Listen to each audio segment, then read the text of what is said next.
رجعت لكم فيديو جديد، مع انه الاجواء مو كتير تمام ومناسبة، وخايفة الرياح تأثر على الفيديو، لانه فيديو اليوم بدي يكون كتير فيه هدوء ونصفي ونركز على الاشياء اللي جاية مع صوت العصافير طبعا. المهم اليوم بيكون ليلة 27 من رجب، غالبا هي ليلة الإسراء والمعراج اللي أنا انولدت فيها. واللي بدي أقوله إنه إحنا هلأ خلص بآخر رجب وبداية شعبان بعد كام يوم، وبعدين بنلاقي رمضان عم يدق على الباب، وإحنا بنحس إنه ياخ إحنا ما جهزنا، إحنا ما عملنا، هلأ بدنا نعمل يلا القلم والورقة ونشوف شو لازم نعمل، شو بدنا نحفظ، شو بدنا نقرأ، شو بدنا نسوي. بس بصراحة سمعت إنه الصحابة كانوا بيجهزوا لرمضان قبل ب6 شهور، فإحنا إنه نبلش قبل شهر هذا الشي أصلا متأخر. بس ما معنى هيك إنه نحس بالذنب، أنا مقصرة. وعلى فكرة أنا جاي أحكي بالفيديو ماني مجهزة أي كلام والله، لأنه أنا جاي أحكي مع حالي قبل ما أحكي معكم، فهي فضفضة مو إلكم يعني فهمتوا كيف. المهم ففي كتير أشياء لازم الواحد يراجع نفسه فيها ويركز عليها قبل دخوله لرمضان. مو ندخل رمضان وإحنا هلأ بدنا نبلش نضبط حالنا، إن كان بالصلاة، إن كان إنه يكون إلنا ورد يومي بالقرآن، أو إن كان يعني في كتير أشياء يا جماعة، في كتير أشياء اللي بيخلي رمضان ما نحس فيه، او بيخلي نحس انه رمضان مرق فورا، ويا الله صرنا بالعشر الاواخر ولهلا مثلا ما خلصت كذا، ما نحس دايما بالذنب ودايما بنحس اننا مقصرين. ليش؟ لانه احنا ما جهزنا. فلازم قبل اي شيء نجهز، لازم رمضان قبل رمضان نجهز له. شو نجهز له؟ نبدا على الاقل نبدا نختم القران قبل رمضان، مو برمضان، لانه برمضان اذا انت مو متعود من قبل تختم القرآن حتحس انه القرآن تقيل للأسف، حتحس انك انت عم تقرأ وانت عم تعصر على حالك. لازم قبلها تكون بلشت، لازم تكون انت منضبط وعم تصلي ال5 فروض. هيا سلام بقى اذا انت انضبطت بال5 فروض وبلشت تدخل النوافل، انت هيك بتفوت على رمضان بإذن الله. بالنسبة للصلاة انت كتير تمام، وانت كتير تمام. انا عم اقول لحالي والله. القرآن كمان لازم نبلش نقرأ قرآن قبل رمضان، وهي لازم يا جماعة عامة والله. لما بتكون حياتنا القرآن فيها موجود، حياتنا بتكون غير. لهيك دايما بقول اللهم اجعل القرآن ربيع قلبي. في اشياء تانية، هذا الشي كتير مهم، هذا الشي اللي عن جد بخليني اتشجع قوم صلي وقوم اقرأ قرآن. مثلا بالنسبة للقرآن جربوا تقرأوا تفاسير القرآن انا بقرأ للشيخ احمد عمر او عامر، نسيت بصراحة، بكتب لكم بالديسكريبشن.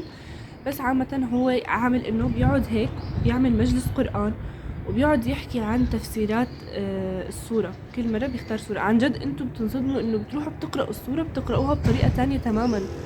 انه هيك بيحكي عن لازم انا قبل ما هلا ادخل اقرا هاي السوره او اي شيء بالقران لازم يكون عندي فكره عنه، لازم افهم انا شو عم بقرا اصلا. هلا الحمد لله والله بفضل الله انه على اليوتيوب مليان مليان مليان مجالس قران، دروس دينيه، بودكاست دينيه، كتير كتير كتير كتير صار فيه. عن جد لازم هالايام كتير تسمعوا لحتى تدخلوا رمضان وانتو حاسين انكم شحنتوا طاقتكم. لازم نشحن طاقتنا، لازم نشحن روحنا، لازم ندخل رمضان بروح حلوة، روح نقية، روح جاهزة لرمضان، لأنه رمضان شهر كتير كتير فضيل. تمام، أظن إحنا بنعرف هذا الشي، فلازم نجهز له من هلأ وقبل كمان. فإذا أنتوا هلأ عم تشوفوا الفيديو، إذا أنتوا هلأ بأول شعبان بنص شعبان، صدقوني ما تأخرتوا. أنا والله هيديك السنة بتعرفوا إمتى سمعت هذا الحكي؟ بآخر رمضان، وقتها كتير زعلت، قلت يا الله ليتني بس أرجع لأول رمضان لحتى ارجع اعمل واقرا واسمع هالشي. متخيلين؟ فاحنا هلا معنا الفرصه. وكمان بصراحه من اجمل الاشياء اللي ممكن تسمعوها لما تسمعوا عن معنى كل اسم من اسماء الله الحسنى، لما تتعرفوا على ربكم. يعني رح احكي لكم شغله صارت معي. انا لما بلشت اسمع السيره النبويه عن جد علاقتي بالرسول عليه الصلاه والسلام كتير فرقت. ففعلا انتم ما رح تكونوا قريبين من ربنا او من الرسول او من اي شيء الا لما تعرفوا عنه، تقرأوا عنه، لما تفهموا وتسمعوا حياته، تسمعوا حياة الرسول كيف كانت من الاول للاخر. حتى لما تيجي تقولوا اللهم صل على سيدنا محمد تقولوها وانتوا عم تفهموا، هيك بتستشعروا بالشيء اللي عم تقولوه. كذلك القرآن، كذلك كلامكم عن ربنا. فالمعرفة كتير مهمة، العلم والمعرفة كتير مهم. وفي شغلة رح أقولها لنفسي قبل ما أقولكن إياها، للناس اللي هي يعني أنا نفسي أوصل بيوم من الأيام إني أكون بطلت أسمع أغاني وموسيقى، لأنه أنا من أكتر الأشياء اللي بحبها هي الموسيقى والأغاني للأسف، وبتمنى إن شاء الله أوصل لهذا اليوم اللي إني بطلها تماما.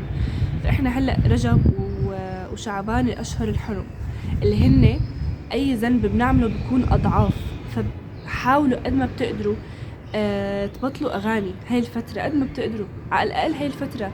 لما لازم لما تنزلوا ستوري بهاي الفتره مثلا على انستغرام تحطوا ميوزك او اغنيه، صدقوني هذا الشيء كتير مهم وكتير بيفرق. تخيل انت هلا باشهر الحرم اللي هي الذنوب فيها بتتضاعف، تفوت وتحط ستوري وتحط عليها اغنيه وكل الفولورز اللي عندك يسمعوا هاي الاغنيه، هم انت اخذت ذنوب كتير منهم. فمثل ما عم لكم نزلوا واعملوا بدكم اياه، بس نصيحه مني لان انا بطبق هذا الشيء، عم حاول هاي الفتره انه لما اجي انزل ستوري ما لازم احط اغنيه او ميوزك.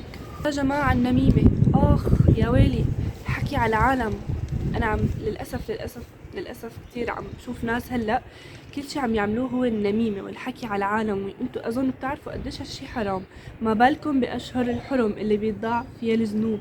يا جماعة عن جد انسحبوا من أي قعدة، من أي لمة فيها حكي على عالم أو على شخص. انتوا متخيلين يعني كتير ذنب كبير أصلا. والله أنا عن نفسي يعني ما بتكرهوا حالكم وبتحسوا بشعور كتير بشع من جوا لما بتحكوا على حدا؟ يعني الحياة ما أنا مستاهلة بصراحة، ماني مستاهلة أخذ ذنوب ولا فوت على النار ولا أتعاقب عشان إني أحكي على حدا، وبالآخر شو مستفادة أصلا؟ التهب حالك والتهب نفسك وبحياتك وبتطورك اللي كان العملي والديني والدراسي وكل شيء، احسن ما انك تقعد تقضي وقتك بانك تحكي على العالم او انكم تحكوا على العالم. هذا ذنب كتير كبير يا جماعة، كتير انتبهوا له هاي الفترة. بدنا ندخل على رمضان ان شاء الله بقلب سليم، تمام؟ كمان بنصحكم هالفترة تجيبوا دفتر صغير وقلم وتكتبوا الكنوز الدينية. عن جد في أذكار معينة إذا قلناها مدري بنكون كأنه طلعنا صدقة على مدري كم شخص بالآلاف، أو مثلا ذكر معين بنقوله بيمحيلنا كل ذنوبنا. هاي كلها اسمها كنوز يا جماعة. عن جد هاي الكنوز اللي إن شاء الله رح تدخلنا للحياة الأبدية الآخرة الجنة بإذن الله. فهاي الكنوز كتير مهمة، عشان ما تنسوها عدوا وجمعوهم وبلشوا قولوهم من هلا وبرمضان لحتى إن شاء الله نطلع كاسبين. إذا ما طلعتوا برمضان من الكاسبين فشو عم تعملوا بحياتكم بالدنيا؟ في آية انقالت، أنا ما بدي أقول الآية رح أقولكم معناها، إنه فرحوا باللي عملوه بحياتهم بالدنيا وما للدنيا إلا متاع الغرور. يعني لا تنبسطوا بكتير أشياء عم تحققوها بالدنيا، أوكي برافو، بس إذا أنتوا عم تحققوا بالدنيا بس وتاركين الآخرة شو مستفادين؟ ولا شيء، أقسم بالله أنتوا خسرانين. لازم يكون في توازن، عيش حياتك واشتغل واعمل وحقق، ولكن ما تركن لي الآخرة على جنب. هاي أهم شيء، هاي الحياة الأبدية لازم تتذكروا هذا الشيء دائما. تذكروا إحنا بالدنيا لازم نفهم هذا الشيء. مجرد سموعي هلأ للعصافير خلاني أتأمل وأحس إنه اسمعوا أنتوا كمان براحة هدوء عن جد. فهي الحياة الهادية، مو الحياة السريعة والزحمة بدنا نحقق ومقارنات وبدي أساوي وبدي أنجح وبدي كذا. صدقوني لما بيكون همكن هو الآخرة والله الدنيا بتفرق معكم، ولا عاد بيفرق معكم فشل، ولا عاد بيفرق معكم إنه ما حصلتوا على كذا أو كذا. أنا لما بدي هون على حالي وبكون الدنيا هيك أخدتني، لأنه الدنيا بتاخدنا كلياتنا أكيد، لما الدنيا بتاخدني هيك وبتسحبني كتير، أنا بتعرفوا شو بعمل؟ فورا بروح حط داشة الصلاة قول يا رب اجعل الدنيا آخر همي والآخرة كل همي، وبقعد بفكر انه انا لا بدي الجنة واقعد مع الرسول والصحابة ونساء المؤمنين، وان شاء الله يعني هيك يرزقنا رؤيته. فشو بدنا اكتر من هيك؟ صدقوني الحياة خدعة، الحياة عم تخدعنا، الحياة انه هاي الحياة يعني عم تسرق مننا، الحياة عم تنصب علينا، عم تخلينا نشتريها مقابل الآخرة. أكبر نصب بحياتك هي، فانتبه. بدك تكون انتصب عليك؟ بدك تكون خدعت؟ أكيد لا. حاولوا هاي الفترة تكونوا من التوابين اللي ربنا بيحبهم، من المتقين المحسنين، لازم نكون منهم. الله يهدينا جميعا يا رب. ارزق حسن الختام جميع من يشاهد هذا الفيديو هلأ ووصل لهون لآخر الفيديو لحتى يحاول يراجع نفسه ويكون نسخة أفضل. صدقوني اي محاولة ولو تفكير بس، مو حتى انت ما عملت الفعل، انت بس فكرت انك انت بدك تتحسن، بدك تقرب من ربنا، عم تاخد حسنات وربنا عم يشدك لعنده. يا جماعة ما تخلوا شي يوقفكم من هذا الشي، واتمنى تكونوا استفدتوا عن جد. بتمنى اكون اثرت ولو شوي فيكم وفيني، لانه انا هلا رح اقعد اسمع الفيديو كأني شخص عم يسمع الفيديو عن جد، لان انا محتاجة هذا الشي وانتوا اكيد محتاجين هذا الشي.